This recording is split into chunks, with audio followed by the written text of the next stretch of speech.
You ready? Yeah, I'm ready. Okay. What we got? Up or down? I'll take down. Okay.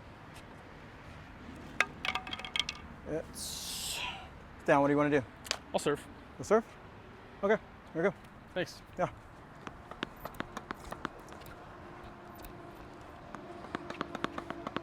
This is the most important part of a match that you might be missing out on. You just did what we and every other player does when they step on the court is get ready to play, figure out who's going to serve, but then you start the warm-up. But here's the thing, when you start the warm-up, what are you focusing on? So many players, when they step on the court, guess what they're focusing on? They're focusing on themselves. They're focusing on how they're hitting today, how they're moving today, and everything else. But here's the thing, you shouldn't be focusing on yourself. You should be focusing on your opponent. So during this warm-up, what I want to expose to you and show you is what you should be looking for. What little things that if you start looking for now will give you a huge advantage later on in the match. Instead of just blindly going out and hitting the ball and thinking like, you know what, I gotta focus on myself. I gotta make balls. Hopefully you already did a warm-up before you stepped out to this warm-up. Because really, this warm-up's not about warming up, it's about figuring out. And figuring out what things you can start to think about to attack and to work on to make your opponent feel uncomfortable when you start playing and starting the match. So let's go. So I'm about to feed the very first ball of the warm-up. And it's really important that you pay attention here. Most people just go through the motions of feeding the ball and not paying attention. But if you feed the ball right at the person, generally this is what's gonna happen. They're gonna pick the shot they like the best, meaning that you get a little hint about what shot is most important to them. Instead of just feeding randomly, I feed it right at them and let them choose potentially what they like the best. The next thing, I'll walk you through the next steps of what we're gonna do and what I'm looking for after we go through this. Ready? So right there, he chose his forehand. So that tells me a little bit more about he might like his forehand a little bit better than his backhand. And again, I'm looking at this like that, he might have let the ball drop. I'm taking in all the information that might come in. Sometimes I also accidentally hit the ball away from the person to see if they run and get it. So right there, even though I missed the shot, it gave me some information about potentially he's not afraid of running. He's willing to run all the way out there. So it tells me mindset, he's probably willing to run for a lot more balls. And that's key. Now I understand a couple things. He's probably fast. He probably likes to run. He likes his forehand. So what other information can we figure out? So I fed it to his backhand on purpose and I'll start hitting balls to the backhand. Okay? So he's still pretty solid on the backhand side too, but then boom, this is the first error. So I'll feed it there again just to check and see what happens. Now the other thing I'm looking for, there's another miss. So hint, hint, if I was gonna play him, I already know forehand's probably better. Backhand might be a little bit weaker. These are just little things that might give me more clues. And so it's really important that I keep going. And so as we rally, I'm looking for things. Again, he stepped around and hit a forehand there. Oop. So right there, he hits a one-handed backhand instead of a two-handed when moving up to a short ball. So maybe he doesn't like moving forward. I don't know that yet, but there's an opportunity to find out more. A little weird, he ran around his backhand. So other thing, he might like low balls. So I'll test and hit a high ball and see what he does. Ooh, he hit it short. I'll hit another high ball and see if I can see what he's gonna do. Another high ball, push him back, he hit short again. So these are all little things I need to know. Now I'm gonna come in and see how he does when I come up for the volleys.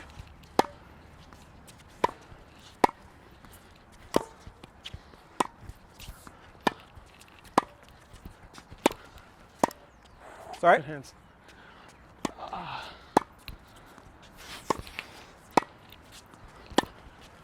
He tends to handle pace really well on the backhand side when it's nice and low. There again, that's that one-handed backhand. Ooh. Couple more.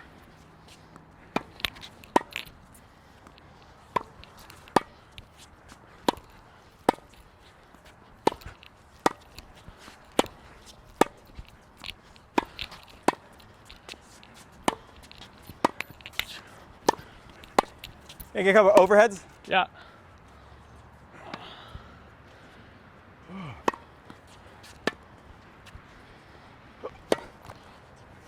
So already right there, when I'm warming up, I want to make sure that I'm not missing a lot of balls. Whoa.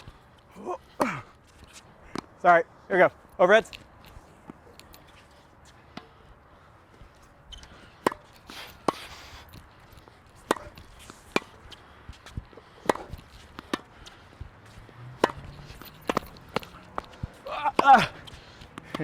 So you can see I'm gathering information through the entire warm-up. When you warm up, what are you doing? Are you focusing on yourself? Maybe you're missing a couple balls and you're like, what do I need to do? But still, gather information. So now as he comes to net, I'm gonna learn more about his approach to being at the net.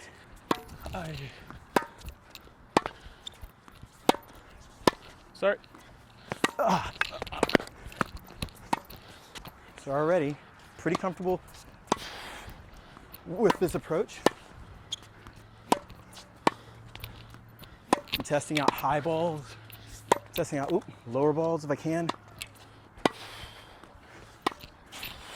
Testing out slices, missed a couple backhands maybe. So this is all the information I'm trying to get.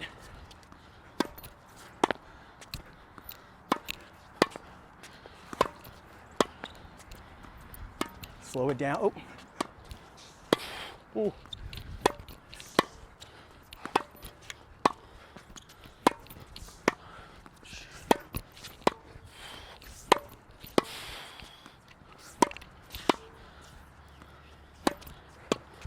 Oh, take some up. Yep. First feed, I want to feed it pretty high and see what happens. He spins it in. Good overhead.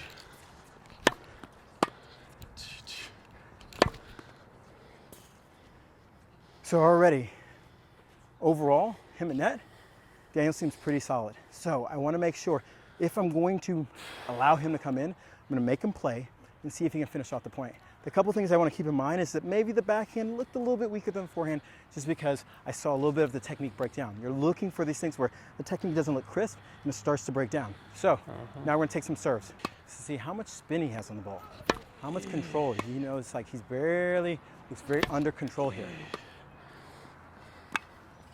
And as we start ramping up, seeing how much power comes from the serve. And if he takes any returns, what happens? So already I saw that backhand got a little jam there. Maybe he's not trying, but something I want to keep testing out. That's a better one. So now we have a lot of information to go back and start the match with. And this is so important. It gives you a better idea of what you should start off doing. If I were going to start off playing Daniel, a couple things, I'd probably serve out wide, see if I can get him off the court, and then run him to the backhand side. Now here's the thing. What potentially might happen is that if I hit it really hard to his backhand, I could tell that he's really good at driving the low ball. So I might go a little heavier with my ball that runs him to the open court. But from here, at least I have a starting place of where I want to start some of the points. So let's play some of the points and see how it goes.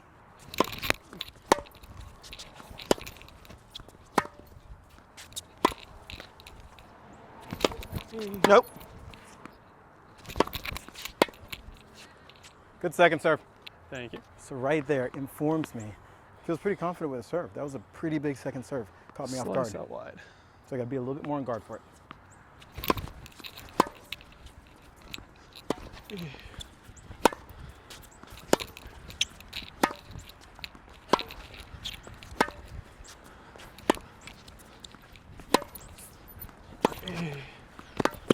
Follow it. So I make a tactical mistake there of opening up the court with my backhand.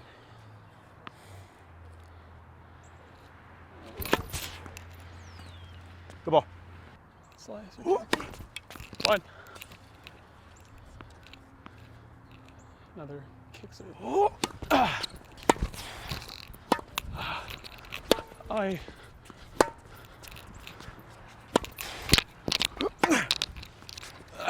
Get up. Good ball. I'm still trying to fill Daniel out. He's making a lot of balls. A couple loose errors. I'm gonna go wide to the backhand, see if we can get up high.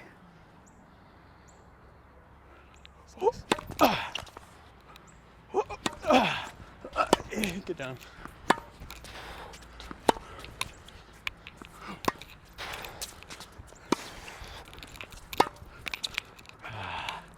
Tactical mistake. Went a little too much on that forehand.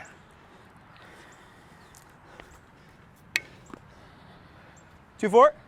Yeah. So we got to increase the first serve percentage here.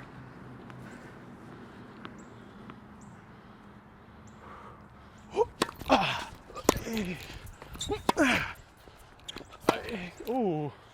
Okay. Good ball. So this Step is where I in, have to get back and take it defensively. pick up my game a little bit. Step Move my all feet a the little way bit more to get in position.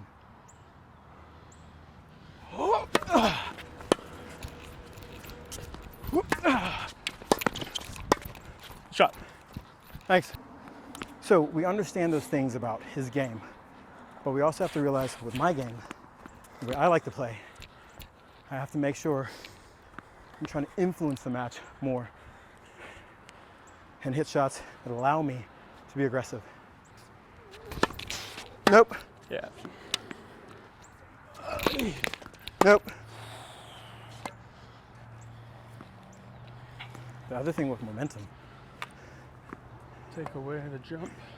so right here is really Add some important. pronation. Kind of come back out of a little bit of a hole. I gotta stay focused here. Slice T.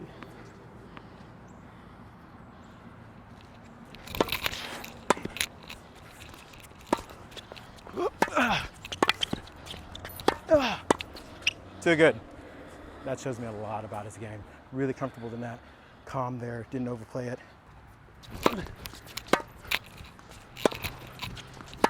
Aye. Ooh. He's doing a really good job hitting some deep balls, making me produce some short balls. And I gotta use my feet to get the ball deeper. 5-6. Nope. Ooh, okay. A little bit of opportunity. So part of being tough in a match sometimes isn't doing more, but being more solid. I got a couple lucky breaks, some double faults, 4 MS. What do we got? 7-5? Yeah. Okay. So it's really important here to play solid, tactically really smart, making first serves. Slice. Yeah. Set up for it. Move your feet still. So he's made a string Actually of errors, follow and what I through want on to do is not spots. go bigger here, but kind of like fortify my position. Got it.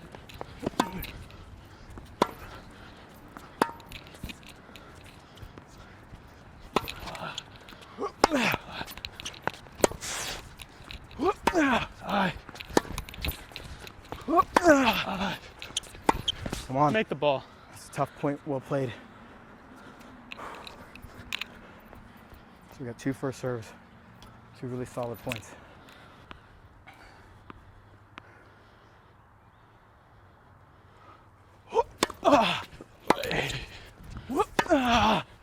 Pretty shot.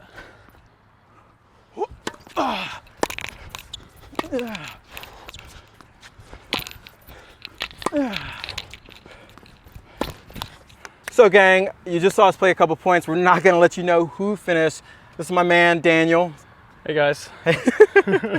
But Daniel's what level are you? I'm a 5-0. He's a 5-0 in Oklahoma. Solid player. Freaks me out because those things right there, those legs like to move, and he likes to dig out a ton of balls. And so I wanted to give you some perspective on the match. I know I was talking in the camera, and I don't know if he was saying anything. If he did, he's like, mother, but whatever. But I want to give you some perspective on the match and talk about a couple of things that I think are really important. First of all, kind of like we looked at the warm-up, and he actually played, like I thought, way better in the warm-up. Like I thought about the backhand, like low that he could handle, and like, you know, he came up, was really solid net, and then one thing that I think is really important that so many people do is like Daniel put pressure on me with a short ball, and he completely owned the next 2 balls. I made him play the volley. He was like, boom, boom. And I was like, oh crap, don't want this dude at net. And so I think it's really important to understand that even though you go through the warm-up and you assess some information, sometimes I feel like Daniel came out really solid in the beginning, and then like you have to like stick with it and like make balls. What do you think? How do you feel like about the beginning and the warm-up? I think sticking with it was probably a big key, like continuing to keep moving your feet as the point goes on and continues and gets longer. Yeah. Like that's a big factor, especially for me. Yeah. First serve percentage is huge. Yeah. Second serve percentage is bigger almost. He scared me. Did you see that? Like he had a really solid second serve, and then you aced me out wide, and I was like, oh goodness, if you keep serving like this. But I think one really important takeaway that everybody can learn is you don't get freaked out if somebody's playing really good in the beginning or hits a lot of big shots. You kind of have to like shrug it off and go, what do I need to do? And I have so many things. I kept asking, okay, I gotta, like my serve percentage was low and I was like, I gotta pick that up. And then I was like, I gotta get balls deeper because he's pushing me around. And so it's like, I stuck with a little bit of my game, but I think you heard me talk about like, I don't need to go bigger here. I need to fortify my game more. And I think a lot of people go for like, I need to do more instead of like fortifying your game. What do you think about that? I think your strength should go towards staying in the point as long as you can. Yeah, yeah. So whatever kind of ball that means you have to hit, just keeping in it and not really giving up that edge early on. Yeah, and a question for you, kind of being on the other side, because I feel like my first serve percentage in the first couple of points were pretty low. Like I didn't make a lot of first serves. And then it kind of got bigger. Like I would say I made more first serve, but did you feel like my first serves got bigger or did I just start making more? You started making more, I think. Yeah. I mean, it felt like they were bigger because I had only seen one of them so far. Okay. And then suddenly I have 3 coming at me. Yeah. But I think, and tell me if you're saying something different, but I think what you're also saying is, yeah, you didn't see the couple, so obviously my first serve is going to be harder than my second serve, but for the most part, I started making more balls. And you know, I think it's so important, that idea of, before you start trying to go bigger, try to make more balls. And the scary thing about, like, you know, playing Daniel, young guy, I know he's going to run down balls. In the back of my mind, I'm like, is he just going to go out on like the rails of making balls? That scares me. It's not so much him hitting a bunch of big balls. The scary part is when he just starts making tons of balls. That gets really scary. What do you think as far as like, if you could give somebody advice, you know, being at your level, to focus on? If you give them like 1 or 2 things that are mainly important to focus on, either when you're up or when you're down. High percentages. So making the shots you take, as well as going for higher percentage shots. Yeah. Like a lot of times, the reason you do win those points is because someone's going too big, too early. Yeah. That kind of thing. Yeah. Yeah, and I think I called it out in a couple of my shots. Like he had a slice over here, and I was like, tactical error, because the ball was low and I went too big. I'm trying to do something too fancy. And then a couple other times, because for me, I'm calling that out, and hopefully you're recognizing what's going on. You hit another deep ball, and I was like, I gotta make the low ball. I can't make mistakes. And so I think hopefully you understand that the match, because you don't know who won or lost, is a tough one, but the match was won because one of us started making more balls, and one of us missed a couple little, it's not like they went off the rails, either one of us went off the rails there. It was like 1 or 2 extra balls there, changes the momentum, changes the flow, and changes the match. So I appreciate you watching. If you want to know or get more videos just like this, make sure you check out TotalTennisDomination.org, and make sure you thank my boy Daniel, who came out here to show us what he's got. Thanks, Kev. Yeah.